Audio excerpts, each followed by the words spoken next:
In this video, we're going to go over how to set up the water chiller from the Pod Company for your ice pod.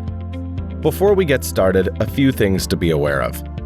First, make sure your ice pod's set up on a flat and stable surface that can support up to 700 pounds or 300 kilograms. We want access to a GFCI outlet, which is a regular 110-volt US plug, but with a third hole for the ground pin. All houses in the USA have these by law. The chiller comes with a 4-foot, 1.5-meter power cable, so anything over that and you're gonna need an extension cord. We want to be sure there's at least 15 inches of space around the water chiller for proper airflow. And lastly, make sure the ice bath and chiller setup is at least 5 feet away from any other appliances for safety purposes.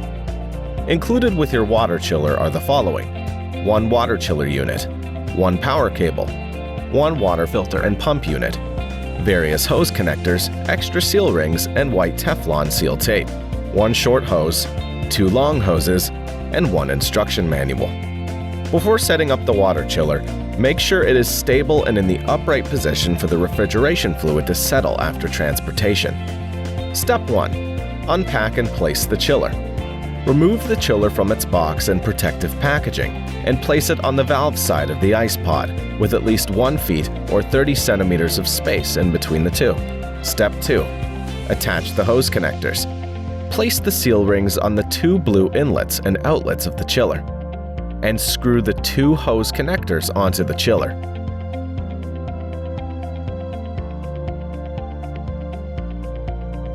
Step 3. Attach the metal bracket to the pump and filter unit. Insert the pump into the silicone part of the metal bracket as shown in the video.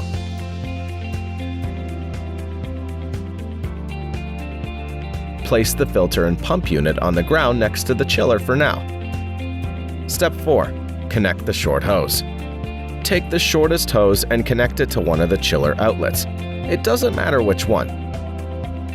Connect the other end of the hose to the hose connector placed on the pump.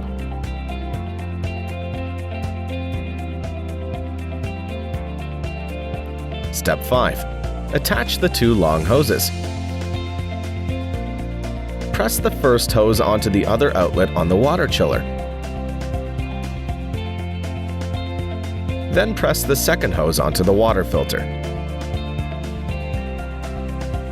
This is the inlet hose.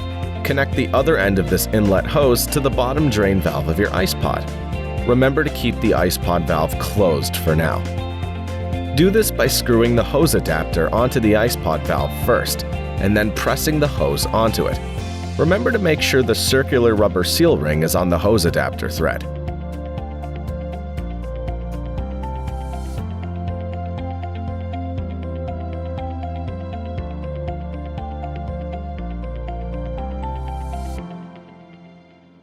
If you're using the 2-valve ice pod, you can also attach the second hose adapter to the top valve and connect the other outlet hose to the ice pod.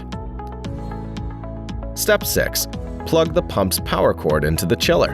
Hook the filter and pump unit onto the chiller's metal structure using the hook.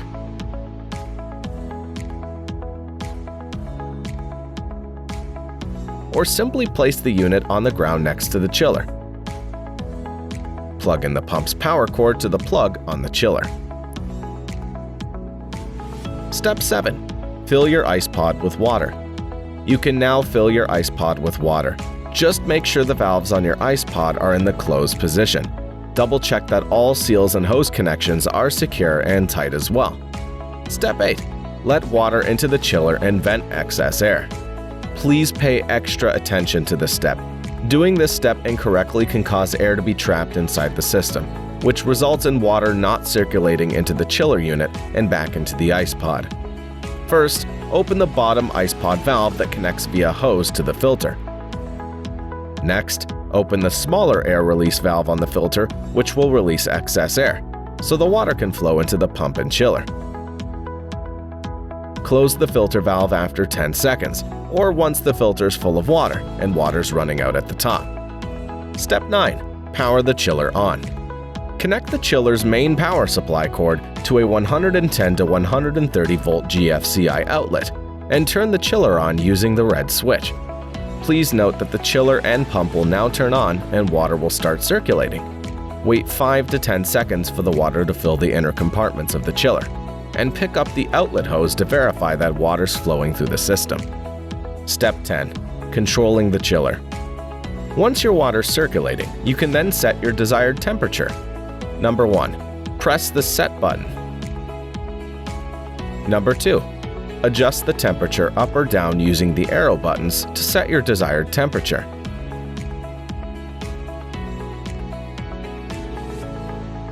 Number 3. Press the RST button once, don't hold it down.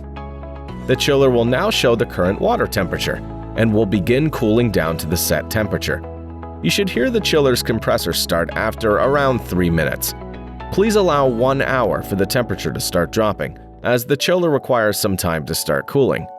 Depending on the initial water temperature, your chiller version, Standard or Pro, and how hot it is where you live, the water should be at the set temperature within 4 to 12 hours.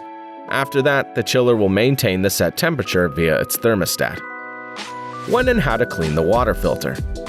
The frequency you have to clean or replace the water filter depends on various factors, such as how many people use the ice bath and how often and how well you wash off before entering it.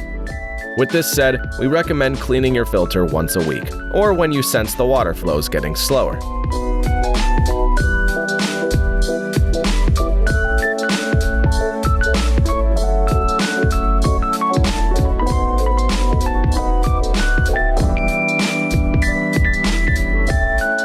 Always keep an eye on the filter. It's always better to clean it before it gets clogged up completely. Simply clean the filter with a brush or sponge and water.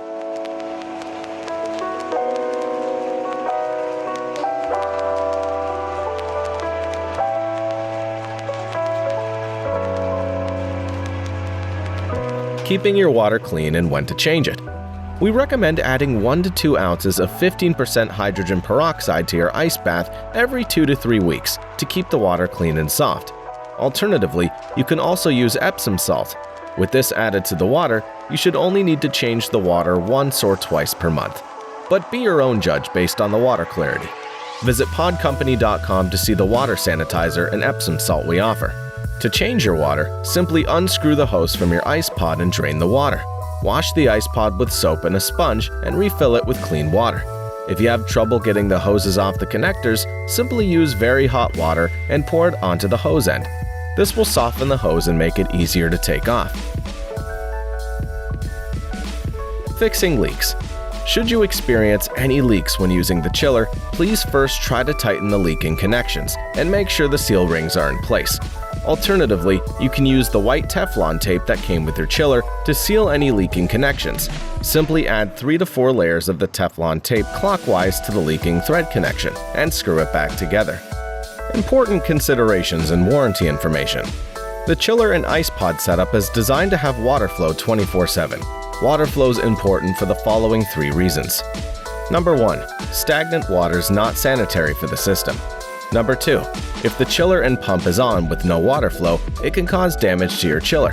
Make sure to never run the chiller for more than 5 minutes if the water's not circulating due to either air in the system or the pump not connected to power. Number 3. If the ambient temperature drops below freezing, a lack of water flow can ultimately crack the system. We do not recommend leaving the chiller outdoors in below freezing conditions. Warranty information. Please note that any damage caused by freezing conditions, improper water chemistry, or poor water flow are not covered under warranty. Now that your setup's complete, please enjoy your new IcePod water chiller.